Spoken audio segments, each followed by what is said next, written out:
Maman d'Alex croise Benedicta dans les couloirs. Elle lui demande l'état d'Alex. Cette dernière lui dit qu'il a vomi, fait de la fièvre, c'est une réaction à la dialyse. La maman s'excuse de ne pas avoir été là. Benedicta lui dit que ce n'est pas grave. Elle s'en va rejoindre son fils Alex. Elle s'excuse auprès de lui. Alex lui dit que ce n'est pas de sa faute, il comprend qu'elle ait beaucoup de travail. Tomé est en train de se saouler. Mara le rejoint et retire le verre de sa table. Tomé lui dit il croit rêver, son verre a disparu de la table. Mara lui répond que non, ce n'est pas un rêve. Il lui demande si c'est vraiment elle Mara. Cette dernière dit oui, qu'elle est venue le ramener chez lui. Il lui demande d'attendre qu'il profite du moment, puis dit, Tomé Quintella 32 en fréquence cardiaque élevée à 140. Il lui dit encore que quand il a vu pour la première fois il pensait qu'il allait guérir son cœur, mais c'est tout l'inverse. Il quitte le bar. Tomé dit à Mara qu'elle est sa sauveuse, et son défibrillateur. Mara se met à rire. Ils s'embrassent. Tiago demande de l'aide à Leandro pour aller aux toilettes. Tiago s'en va dans la chambre de Bianca, puis se met à penser au jour où il l'a invité chez lui pour faire sa connaissance. Tiago l'avait annoncé qu'il était handicapé. Bianca s'était vraiment fâchée. Elle lui avait dit de ne plus jamais l'écrire.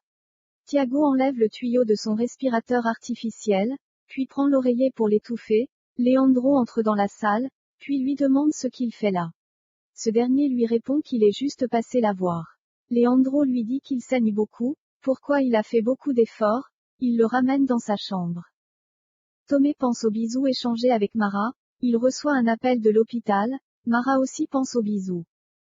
Luis Miguel continue de lire le discours de Mara, on le lui arrache chez son ravisseur. Daniela rentre chez elle, Johanna lui demande où était-elle. Elle lui répond qu'elle était chez son grand-père pour lui demander une pension alimentaire. Johanna lui dit que la prochaine fois qu'elle ira le voir, elle aimerait bien aller avec elle. Pilar pense à ce que Johanna lui a dit, puis passe un appel à Xavier, elle lui demande de passer chez elle. Telmo dit à son ami qu'il a peur, la police pose les questions parce qu'il y a une fille qui a été violée et l'autre dans le coma. Il lui dit encore qu'ils doivent quitter Lisbonne avant que la police ne les arrête. Son ami lui répond que les jeunes savaient ce qu'ils consommaient.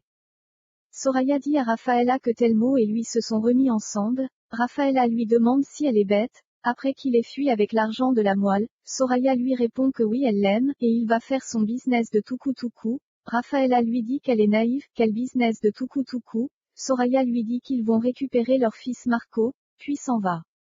Pilar demande à Xavier de suivre Daniela.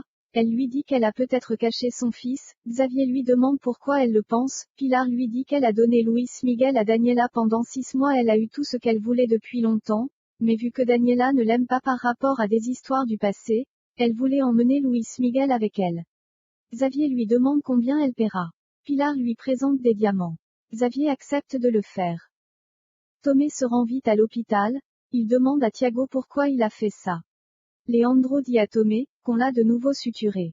Tomé dit à Tiago, comprend qu'il aime Bianca. Tiago lui répond que c'est un légume. Tomé lui dit que non, il est médecin. Bianca est en vie, c'est la force de leur amour qui fera à ce qu'elles vivent. Il lui demande de croire. Tiago se met à penser au jour où Bianca est venue avec son petit ami chez lui pour le frapper. Elle lui avait demandé d'arrêter de l'écrire, qu'elle ne voulait pas d'un légume comme lui. Elle avait embrassé son petit ami devant lui. Mito parle de son footballeur à Daniela. Daniela n'est pas trop intéressée par la conversation. Elle sort de chez elle et prend sa voiture. Elle est suivie par Xavier. Leila appelle Xavier. Elle lui dit que leur plan marche à merveille. Son père croit en elle. Elle lui dit encore qu'elle s'apprête à mettre le deuxième plan en marche. Elle lui demande quand viendra-t-il à Lisbonne parce qu'il lui manque beaucoup, puis lui dit qu'elle aime. Leila voit l'homme de main de Xavier. Norberto reçoit un appel. On lui annonce une mauvaise nouvelle au sujet de Leila, il demande à Arsenio de l'accompagner. Luena donne son cours de danse, Bino demande à lui parler, il lui demande si elle peut l'aider à parler à Isabelle, il lui dit qu'il la trouve bizarre. Isabelle appelle Francesca, elle demande à lui parler sur leur séjour en Angola, elle se donne rendez-vous. Francesca dit à Georges qu'elle va rendre visite à Léonore, Georges est contre l'idée. Francesca s'énerve contre lui. Léonore demande à Mara, si elle aussi elle va l'accuser, cette dernière lui dit non, qu'elle n'est pas coupable mais plutôt une victime. La grand-mère de Léonore entre dans la salle, elle demande à Mara pourquoi elle joue les conseillères, elle lui dit que son rôle c'est de faire des piqûres.